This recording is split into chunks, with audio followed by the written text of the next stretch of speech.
እነኚህ ማህበረሰቦች የሙሽራው የወሲብ ችሎታ የሚፈተነው በሙሽሪት አክስት ነው። የትዳር አጋራችሁ አሊያም የፍቅረኛችሁን የወሲብ ችሎታ የሚፈትኑት ሌሎች ሰዎች ናቸው ቢባል ምን ታደርጋላችሁ? ሐሳባችሁን ኮሜንት ላይ አሳውቁን። ጋብቻና ሰርግ እንደየማህበረሰቡ ባህል የሚሰጠው ቦታና ክዋኔ ልዩ ልዩ ነው። በደቡብ ምዕራብ ኡጋንዳ የሚኖሩ የባያንኮሌ ማህበረሰብ አባላት ዘንድ የተለመደ አንድ ባህል አለ።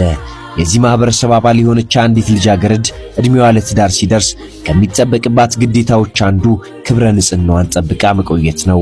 ይህን የምታረጋግጠው ደግሞ የሙሽሪት አክስት ናት። የሙሽሪት አክስት ሚና ግን ክብረ ንጽህናዋን በማረጋገጥ ብቻ አያቆምም። አክስትየው የሙሽራውን የወሲብ ችሎታ የመፈተንና የመገምገምም ኃላፊነት አለባት።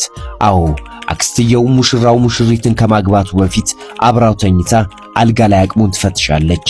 ይህ ለባያንኮሌ ማህበረሰብ አባላት የባህላቸው አንድ አካል እንጂ እንደ ነውር የሚቆጠር አይደለም። በእነኚህ ማህበረሰብ ዘንድ ሴት ልጅ እድሜዋ ለአቅመ ሔዋን ሲደርስ ከጓደኞቿ ተገላ እቤት ውስጥ ትቀለባለች።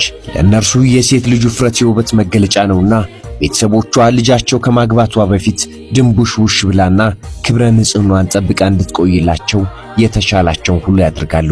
እንደዚህ አይነት አስደናቂ መረጃዎች በየቀኑ እንዲደርሷችሁ ፎሎ ማድረግ እንዳትረሱ።